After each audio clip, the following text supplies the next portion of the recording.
Halo, selamat datang di Tech Innovation, podcast yang membahas inovasi teknologi terkini untuk kehidupan yang lebih efisien berkelanjutan. Saya Rama dan hari ini saya sangat antusias berbicara dengan seorang yang sedang mengembangkan solusi revolusioner untuk masalah pangan masa depan. Di era perubahan iklim dan pertumbuhan populasi yang pesat, kita semua bertanya-tanya nih, bagaimana sih kita bisa memproduksi makanan yang cukup untuk masyarakat tanpa merusak lingkungan? Hari ini kita akan menyelami dunia aquaponik yang digabungkan dengan teknologi pintar dan energi terbarukan. Bersama saya ada narasumber Bapak Adi Guna, seorang peneliti yang sedang mengembangkan sistem aquaponik pintar berbasis energi surya. Selamat datang, boleh perkenalkan diri Anda dan latar belakang, Pak? Oke, terima kasih Mas Rama ya atas kesempatannya pada podcast pada hari ini ya. Jadi sebelumnya saya ingin perkenalkan saya Adi Guna ya, sedang melakukan eksperimen atau meneliti tentang sistem aquaponik ya. Jadi yang sebelumnya mungkin sistemnya yang konvensional, sekarang kita coba berubah menjadi ke lebih automation ya atau ke smart ya. Sedikit di sini ingin memaparkan tentang, eee, apa sih solusi dari aquaponik ini yang ingin kita sampaikan. Di sini ada slide ya, sedikit slide, itu tentang, solusi pangan masa depan, sistem aquaponik pintar berbasis energi surya. Apa itu aquaponik? Aquaponik itu sebuah sistem budidaya terintegrasi yang menghubungkan aquaculture, pemeliharaan ikan, dan hidroponik, penanaman tanaman tanpa tanah. Jadi aquaponik itu seperti gotong royong antara ikan dan tanaman. Ikan dipelihara di kolam menghasilkan kotoran, kotoran ikan menghasilkan nutrisi alami untuk tanaman, tanaman menyerap nutrisi sekaligus membersihkan air, kemudian air bersih dikembalikan ke kolam ikan. Jadi ikan memberikan makan tanaman, tanaman membersihkan air untuk ikan, yang bisa kita sebutkan sebagai sistem simbiosis mutualisme yang saling menguntungkan, tidak ada yang terbuang. Mari kita lihat mengapa sistem aquaponik ini sangat dibutuhkan. Di sini peneliti melihat adanya tantangan di daerah perkotaan khususnya yang kita hadapi. Yang pertama yaitu pertumbuhan populasi perkotaan yang sangat pesat. Ini artinya kebutuhan pangan meningkat drastis, tetapi lahan pertanian justru berkurang. Yang kedua, tantangannya itu kelangkaan lahan untuk pertanian di daerah perkotaan. Lahan pertanian terus dikonversi jadi perumahan dan pabrik. Kita perlu berpikir bagaimana bertani yang tidak membutuhkan lahan yang luas. Adapun tantangan terakhir yaitu peningkatan permintaan produk segar, yang mana masyarakat kota semakin sadar atas pentingnya kesehatan. Mereka mau sayuran dan ikan yang segar, organik, dan tidak memakai pestisida atau kimia. Maka dari itu, peneliti melihat solusi aquaponik cocok untuk mengatasi tantangan yang ada di perkotaan tersebut. Tetapi peneliti melihat adanya hambatan untuk melakukan praktek atau bertani secara aquaponik saat ini, yaitu yang pertama, ketergantungan tinggi pada jaringan listrik yang tidak stabil. Yang kedua, pemantauan manual yang intensif yang diperlukan sebagai pemantauan terhadap seperti pH dan kadar air, oksigen, dan nutrisi. Dan terakhir, hambatannya yaitu membutuhkan pengetahuan teknis khusus untuk praktek bertani secara aquaponik. Maka dari itu, peneliti ingin memberikan pendekatan solusi yang bisa mengatasi hambatan tersebut dengan mengembangkan solusi yang komprehensif dengan mengintegrasikan yaitu 3 teknologi seperti IoT, energi surya, dan sistem aquaponik, sehingga diharapkan teknologi ini dapat digabungkan menjadi satu, menjadi sistem yang user friendly. Selanjutnya ada tujuan penelitian. Kami mengembangkan sistem ini dengan 4 tujuan utama, yaitu yang pertama, mengembangkan atau merancang prototipe lengkap sistem terpadu terintegrasi dari ikan, tumbuhan, bakteri, IoT sampai ke energi terbarukan atau panel surya. Yang kedua, diharapkan dapat memonitoring secara real time, melakukan pemantauan dari mobile dari mana saja sejauh memiliki akses terhadap internet. Terus dapat melakukan kontrol secara otomatis yang mana bisa mengontrol terhadap eh, aktuator seperti pompa dan pemberi pakan ikan secara otomatis. Dan juga diharapkan menggunakan mandiri energi yang 100% menggunakan energi surya yang mana menggunakan biaya yang operasional yang lebih efektif. Selanjutnya, metodologi yang digunakan yaitu ada 5 tahap pengembangan. Yang pertama, studi literatur yang mana belajar dari penelitian terdahulu. Yang kedua, melakukan prototyping yaitu melakukan perakitan terhadap komponen fisik yaitu pompa, sensor, panel surya dan sebagainya. Terus melakukan smart monitoring, melakukan pemasangan sensor, sistem pemantauan dan sebagainya. Terus juga diintegrasikan dengan software dengan membuat aplikasi yang mudah digunakan sehingga juga yang terakhir dilakukan testing atau uji coba dalam penyempurnaan dari sistem yang dikembangkan. Selanjutnya ada progres terkini yang mana kabar baiknya sistem ini sudah hampir jadi ada hardware yang sekitar 90% semua komponen terpasang dan berfungsi. Sistem monitoring, sensor suhu, pH oksigen sudah aktif, terus dashboard aplikasi mobile sudah ready dan user friendly, terus kontrol otomatis, pompa menyala, mati otomatis, feeder dan alarm berfungsi dengan baik. Terus pengujian dilakukan sekitar 2 bulan, sistem stabil, ikan sehat, dan tanaman dapat tumbuh dengan baik. Selanjutnya peneliti berharap teknologi dan inovasi ini bisa memberikan kita tools untuk menciptakan sistem pangan yang resilient, sustainable, dan accessible untuk masa depan pangan yang berkelanjutan. Terima kasih. Terakhir mungkin ada quote, ingat setiap perubahan besar dimulai dari langkah kecil. Mari kita mulai revolusi pangan kita dari halaman rumah kita sendiri, dari hari ini, dari kita, dari sekarang. Terima kasih, mungkin ada sesi pertanyaan atau Q&A. Saya akan mencoba menjawab dan kembali ke Mas Rahmat sebagai moderator atau host pada kesempatan kali ini. Terima kasih. Wah, sangat menarik sekali ya paparan dari Pak Adi Buna. Jadi di sini kita dapat melihat bahwa sistem itu sangat mandiri dan zero emission, jadi tidak berdampak buruk terhadap lingkungan. Dia juga menggunakan energi terbarukan dan memiliki cost yang sedikit, tidak seperti butuh banyak space yang pastinya butuh lebih banyak dana. Jadi pertanyaan pertama yang langsung muncul di pikiran saya, kenapa sih memilih aquaponik dibanding hidroponik atau media tanam lainnya, Pak? Oh ya, pertanyaan yang bagus ya. Jadi kalau dulu mungkin saya sebagai praktek hidroponik juga ya. Jadi kalau bedanya hidroponik dan aquaponik ini yaitu hidroponik ini menggunakan pupuk kimia gitu ya. Jadi mungkin kalau kita lihat menggunakan abemik ya. Abemik itu pupuk kimia yang kita gunakan di sistem hidroponik. Itu kalau dilihat harganya cukup mahal gitu ya. Jadi kalau dibandingkan dengan aquaponik, kita tidak perlu membeli pupuk kimia gitu. Jadi kita tidak perlu membeli pupuk abemik, kita hanya memerlukan fermentasi terhadap kotoran ikan yang dari amonia dikonversi oleh bakteri, yang di sana ada bakteri yang kita makan yaitu bakteri Nitrosomonas dan Nitrobacter.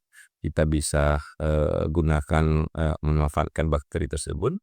untuk mengkonversi, dari amonia ke nitrit dan nitrat yang zat nitrat ini atau kandungan nitrat ini yang akan dibutuhkan oleh tanaman. Jadi, perbedaan, aquaponik dan hidroponik ini di sisi mungkin lebih efisien terhadap, penggunaan pupuk gitu ya. Terus ketika kita, menggunakan hidroponik, itu kita hanya mendapatkan sayuran gitu ya. Kalau dibandingkan dengan aquaponik, kita bisa mendapatkan yaitu sayuran dan ikan gitu ya kan. Jadi tinggal mungkin cari beras saja gitu ya, bisa oke, mungkin itu jawaban yang singkat. Wah, sangat menarik sekali ya hidroponik ini, aquaponik. Jadi ini 100% organik ya, Pak, Iya ya. tanpa campuran Dan tidak pakai pestisida. jadi dia sudah food grade. Lalu untuk pertanyaan kedua ini tentang iklim akhir-akhir ini, Pak. Jadi kan bulan 12 ini sering hujan nih. Jadi apa bisa itu untuk perangkatnya tetap berjalan ketika cuaca sedang buruk?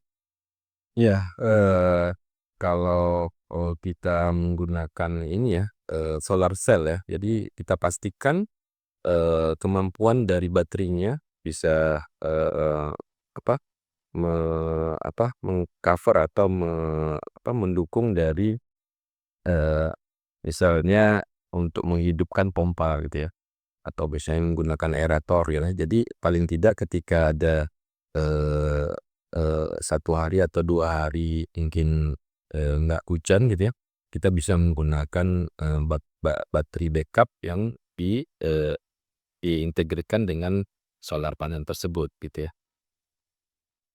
Wah, jadi aquaponik ini tetap bisa berjalan meskipun cuaca atau kondisi iklim sedang buruk. Sangat menarik. Lalu untuk ap kenapa ini disebut dengan aquaponik pintar? Apa sih pintarnya itu, Pak? Oh iya, sebelumnya saya sebagai praktisi ini ya, aquaponik konvensional gitu ya. Jadi saya harus melakukan semuanya itu seperti kontrol terhadap pH-nya gitu ya, pengecekan pH-nya, menggunakan pH tester ya, terus mengecek suhunya juga ya, itu menggunakan secara manual gitu ya. Tapi dengan, istilah pintar di sini, kita menggunakan sedikit pemanfaatan teknologi gitu ya, teknologi pintar yaitu IoT ya, IoT. Jadi dengan cukup, menggunakan smartphone atau mobile phone, kita bisa memantau, kebun kita gitu ya.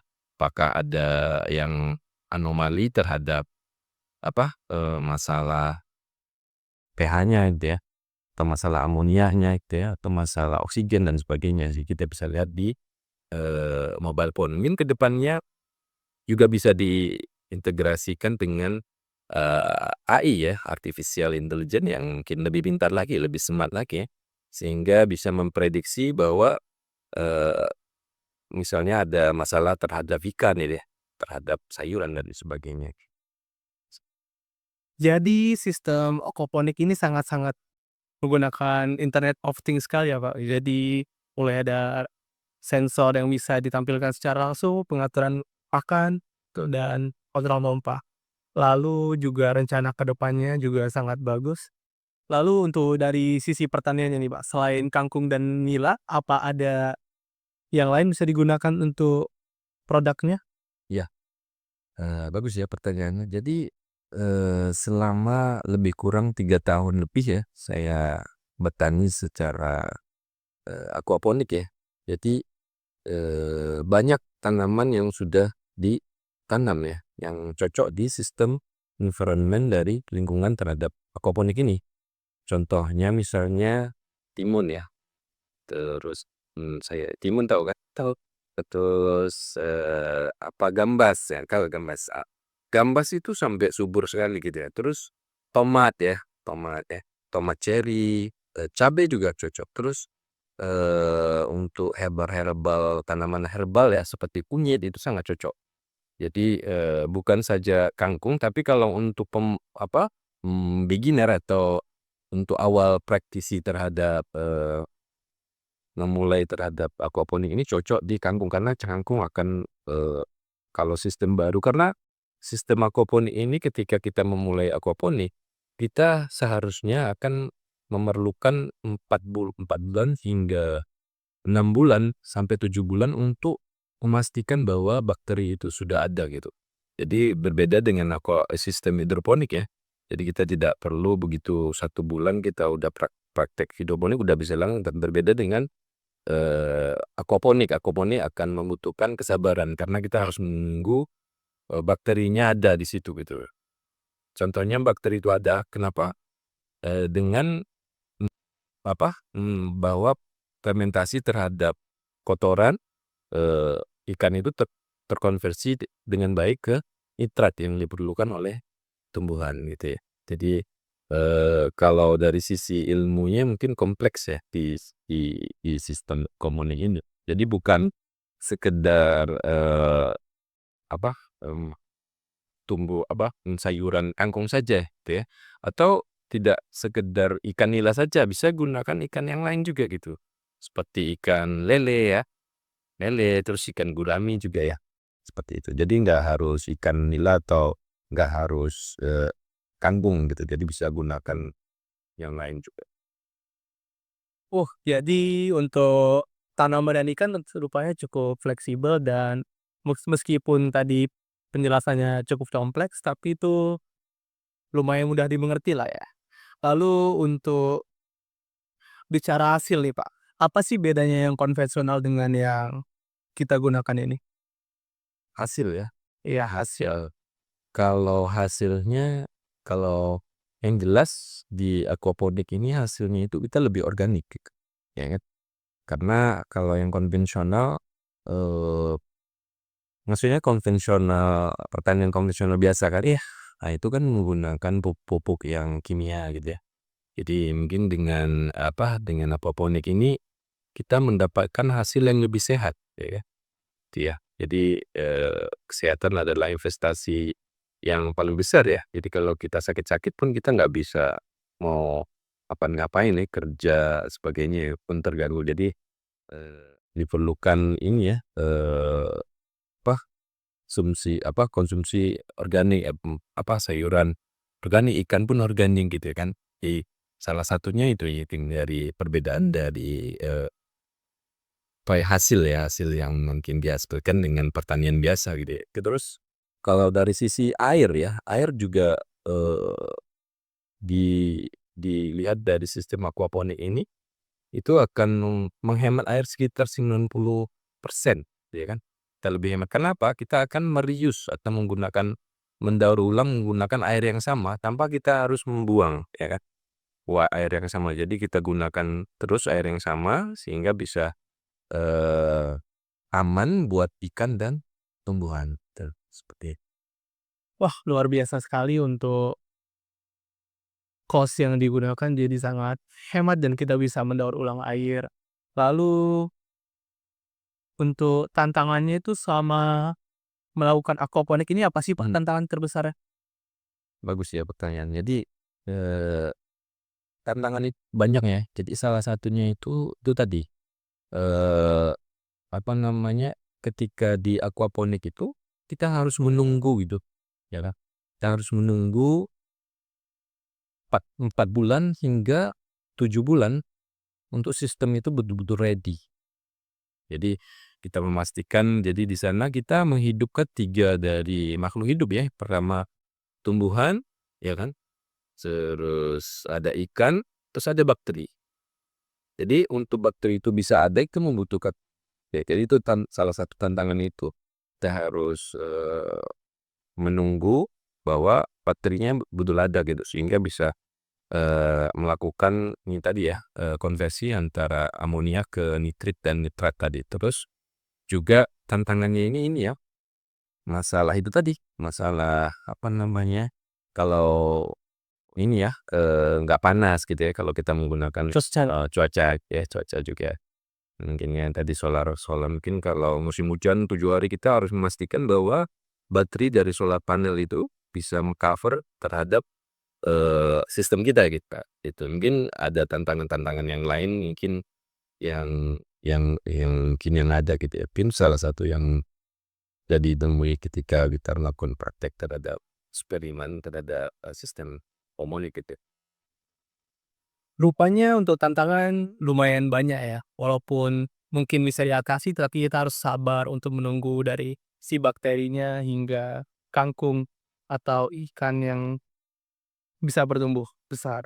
Lalu untuk pertanyaan yang pasti ditunggu beberapa audiens nih, berapa sih Pak budget untuk dari low, middle, hingga high dari project ini? Jadi kalau untuk low-nya ya mungkin, kita bisa start di minimum dulu ya, mungkin di bawah, 5 juta mungkin ya kita bisa membeli yang, dalam skala kecil ya. Terus kalau yang middle mungkin di atas, 15 juta gitu ya, 15 juta di bawah 20 juta gitu ya. Bisa juga di, yang lebih komersial dikit nih, yang besar gitu ya. Kita bisa, undang investor gitu ya, untuk melakukan, apa, bertani secara aquaponik gitu ya. Jadi, kalau untuk perkotaan mungkin kalau untuk pemula, disarankan untuk yang, ini dulu ya, belajar dulu gitu ya. Jadi seperti apa, jadi kalau, sistem yang ingin kita buat ini mempermudah yang nggak tahu aquaponik itu otomatis sistem yang akan, mengatur itu semua seperti ngecek pH-nya gitu, suhunya dan sebagainya, termasuk pemberian pakan ini sistem juga yang akan, meng-take care atau menangani hal itu tuh. Jadi, saya pikir, eee, aquaponik ini masuk di segala ini gitu, di middle, di low juga masuk, di middle juga masuk, di, yang skala besar bisnis juga masuk gitu ya. Jadi untuk aquaponik ini awalnya terinspirasi dari mana sih Pak? Hingga kan di Indonesia sangat jarang dan mungkin bahkan tidak ada awalnya. Jadi terinspirasi dari negara mana atau Mmm. gimana? Jadi, aquaponik ini kan, eee, kita melakukan pemeliharaan terhadap ini ya, ikan, tumbuhan, dan bakteri ya. Jadi, mungkin ketika kita, di kota mungkin ya, ketika di kota mungkin kita, sudah keterbatasan lahan mungkin ya. Jadi mau bertani mungkin tanah sudah tidak ada gitu ya, mungkin batu semua mungkin ya, atau space pun tempat pun sudah nggak ada gitu ya. Nah, jadi terinspirasinya dari situ. Jadi ketika kita mungkin khususnya mungkin di Kota Batam mungkin ya, di perkotaan ya, itu mungkin lahan sudah sempit ya, kita mau cari lahan untuk yang mungkin yang hobi-hobi bertani itu susah gitu ya. Nah, ini salah satunya kita menggunakan sistem aquaponik ini, kita memanfaatkan lahan yang sempit untuk kita bisa menghasilkan, pangan atau sayuran dan ikan yang organik gitu ya. Jadi ini sangat mudah untuk direplikasi di masyarakat umum ya Pak? Apalagi di perkotaan yang sangat butuh ruang. Jadi untuk replikasi nih Pak, soal replikasi ini apakah ini membutuhkan teknis yang expert? Apakah butuh background teknik juga?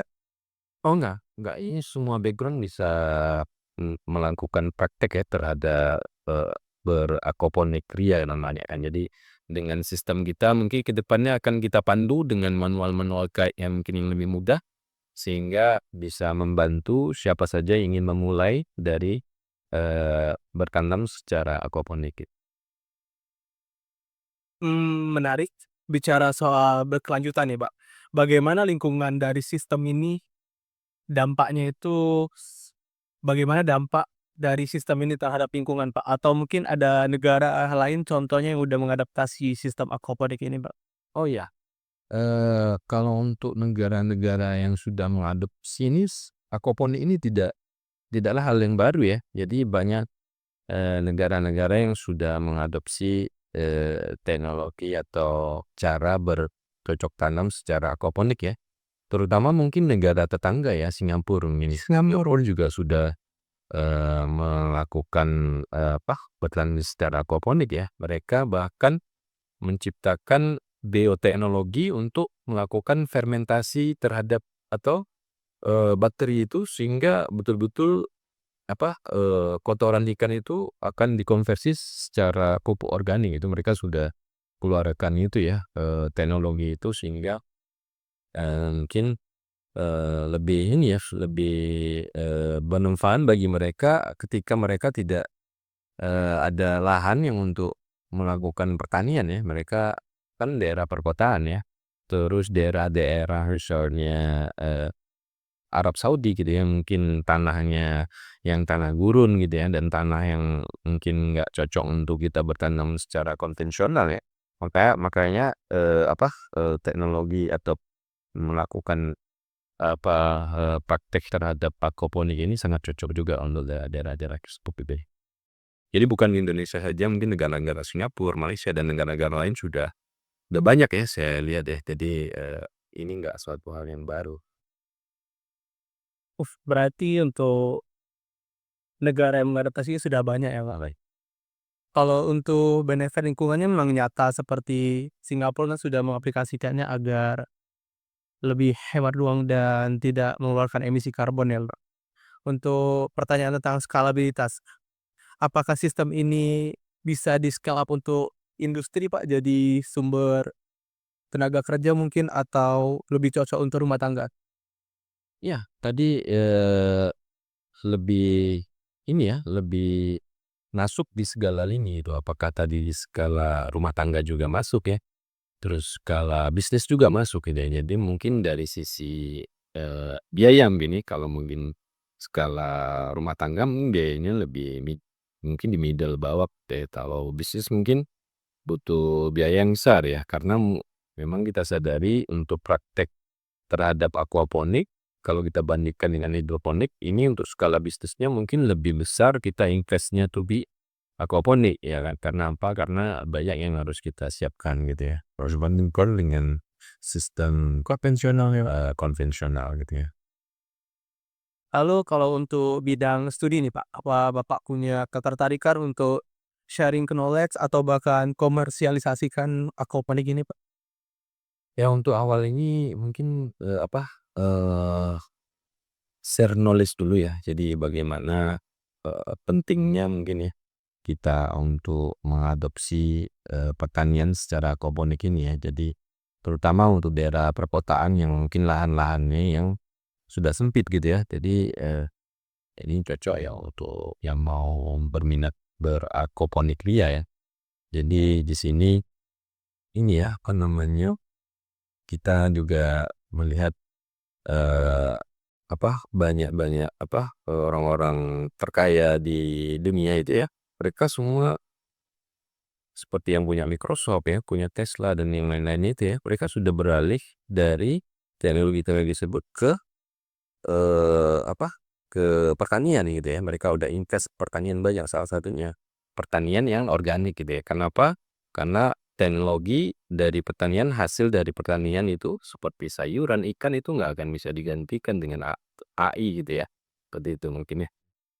Sangat luar biasa kali ya, aquaponik ini. Lalu untuk pertanyaan lebih filosofis, Pak. Apa visi Bapak tentang aquaponik ini untuk masa depan atau di mana sistem seperti ini dalam background yang lebih besar di Indonesia, Pak? Iya, kalau untuk, di Indonesia mungkin skala mungkin perkotaan dulu mungkin ya, perkotaan dulu bagaimana, mungkin yang nggak tahu apa, sistem aquaponik seperti apa. Jadi kita coba, edukasi dulu ya, edukasi dulu bagaimana, sistem aquaponik ini, ke depannya seperti apa. Terus ketika sudah mungkin banyak komunitas atau banyak yang berminat gitu ya, jadi mungkin baru aplikasikan di skala besarnya gitu. Jadi di awal-awal mungkin perlu kita tekankan untuk edukasi dulu ya ke masyarakat ya, bagaimana sistem aquaponik ini bekerja, terus apa sih manfaatnya buat mereka gitu ya. Wah, sangat menginspirasi sekali beliau ya, dari awal sharing ilmu tentang aquaponik, dari yang awalnya saya tidak tertarik jadi sangat tertarik dengan pertanian dan perikanan ini. Jadi dia bisa mengaplikasikan 2 keuntungan dari tanaman dan pakan. Lalu untuk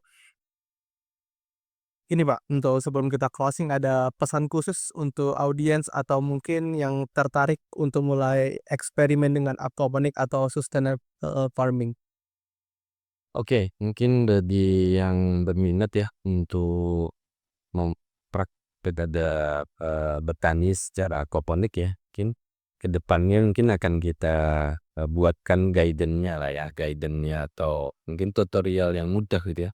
Atau mungkin dengan sistem yang sudah kita rancang ini bisa membantu bagi yang nggak tahu sistemnya seperti apa, jadi ya otomatis akan, apa namanya, akan sistem itu ya akan mengontrol gitu ya. Jadi kita tidak perlu mungkin yang nggak tahu bagaimana pengecekan terhadap pH gitu ya, bagaimana pengecekan terhadap nutrisi gitu ya, pengecekan terhadap, oksigen dan sebagainya.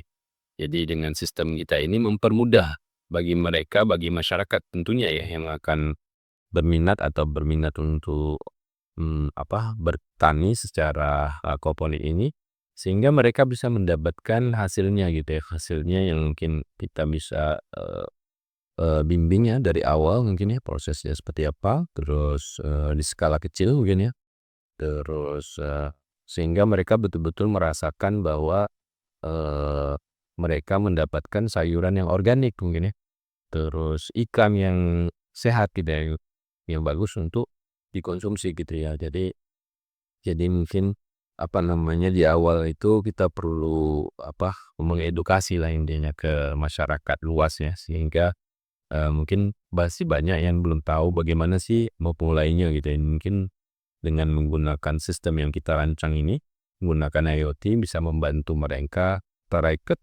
tarikan mereka untuk praktek terhadap petani secara aquaponik ini itu. Jadi sehingga kita bisa mendapatkan, ketahanan pangan yang lebih baik gitu ya. Jadi kita tidak perlu harus impor ya untuk makan makanan organik dan sebagainya, kita bisa produksi sendiri gitu, seperti itu.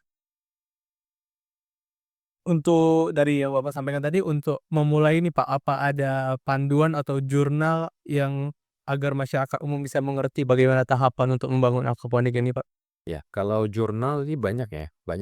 Jadi jurnal internasional sudah banyak yang melakukan penelitian atau riset terhadap, aquaponik ini ya saya pikir ya. Jadi aquaponik ini tidak suatu hal yang baru ya, tapi ada aquaponik yang konvensional dan, non konvensional. Jadi ada, aquaponik yang masih mereka melakukan kontrol secara manual ya. Jadi di sini kita ingin melakukan, sedikit, kontrolnya secara otomatis. Jadi kalau masalah jurnal ini saya pikir sudah banyak ya di jurnal-jurnal internasional yang publish tentang, eee, teknologi atau, secara petani secara aquaponik. Jadi aquaponik ini rupanya sangat menarik dan sudah sangat banyak diaplikasikan di negara lain. Mungkin di Indonesia ke depannya akan bisa kita kembangkan lagi untuk skala mungkin rumah tangga lalu skala industri. Betul. Luar biasa kali, saya pikir kita semua bakal terinspirasi hari ini. Lalu terima kasih dengan Pak Hadi karena sudah berbagi dengan sangat detail dan passionable. Thank you juga Mas Ramai, Yap. waktunya. Untuk audiens kalian, kita sudah sampai di akhir episode podcast hari ini nih. Mari saya rangkum key takeaways dari percakapan kita hari ini. Jadi pertama-tama kita tadi belajar bahwa sistem aquaponik pintar berbasis energi surya adalah evolusi yang inovatif untuk menjawab multiple challenge ketahanan pangan, efisiensi energi, konvensional, air, dan keberlanjutan lingkungan. Yang kedua itu ada teknologi seperti IoT. Jadi ini memadukan teknologi seperti dashboard. Jadi sini kita dapat mengontrol aquaponik kita dari HP, mulai dari melihat sensor suhu, sensor pH. Jadi misalnya ada pH yang abnormal kita dapat melihat dan mengontrolnya dari dashboard. Lalu sini kita juga dapat mengatur untuk pompa air. Jadi misalnya pH terlalu tinggi kita dapat mematikan pompa airnya agar tidak merusak atau meracuni tumbuhan. Lalu untuk makanan juga sudah bisa diatur dari dashboard seperti yang beliau sampaikan. Dan terakhir, untuk problem food society ini juga sangat great food, jadi semuanya organik. Untuk yang ketiga di sini ada individual section matters. Kita tidak harus tunggu polisi atau big company. Kita bisa mulai dari skala kecil di backyard atau rumah tangga ya tadi, Pak. Ya, ya. Lalu keempat ada sustainable living. Bukan soal sacrifice tapi smart design. Jadi ini sangat pintar karena sangat minim atau cost-nya rendah. Jadi kita juga butuh lahan yang kecil saja, tidak butuh lahan yang besar dan airnya akan terus didaur ulang. Di sini sangat economy viable dan environmental stewardship. Lalu Pak Adiguna, sebelum kita benar-benar close, ada final thoughts yang mau Anda sharing? Ya, mungkin udah banyak juga yang dipaparkan tadi ya. Mungkin, saya harapkan ke depannya kita lebih, salah satunya concern terhadap kesehatan ya, dengan mengkonsumsi, makanan organik gitu ya, makanan organik ya, baik itu dari sayuran organik dan juga ikan-ikan yang sehat gitu ya. Jadi tanpa harus kita, mengkonsumsi yang non-organik mungkin ya, yang kimia gitu ya, mungkin pelan-pelan kita coba beralih ya dari, eee, yang kimia, mungkin konsumsi yang makanan yang sayuran yang ada pestisidanya dan sebagainya. Pelan-pelan mungkin kita coba beralih, ke yang organik ya. Karena apa? Karena kesehatan adalah, penting ya, dan investasi yang terbesar bagi kita ya. Jadi tanpa kesehatan mungkin kita tidak bisa melakukan podcast atau, melakukan hal-hal yang mungkin bekerja dan sebagainya ya. Mungkin, saya harapkan, teknologi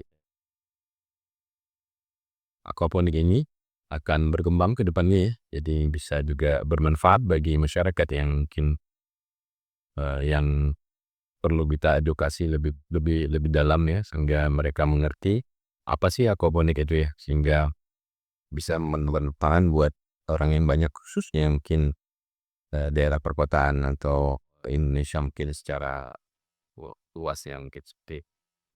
Terima kasih. Baik, itu kata-kata yang sangat bijak dari beliau. Thank you so much Pak Adi untuk sharing insights-nya. Untuk audiens kalian, jika ada yang mau bertanya atau ada ketertarikan dengan aquaponik, mungkin bisa langsung komen saja untuk bertanya atau mungkin bisa menghubungi beliau. Jadi apa ada tempat untuk Mungkin langsung komen aja di komen podcast-nya aja? di YouTube ya, subscribe dan jangan lupa like dan subscribe ya, komen aja nanti, akan kita coba respon gitu ya, salah takut. Jadi bisa langsung komen aja, nanti akan kita jawab. Stay curious, stay innovative, and remember the future is what we make. Terima kasih, sampai jumpa semuanya. Thank you ya.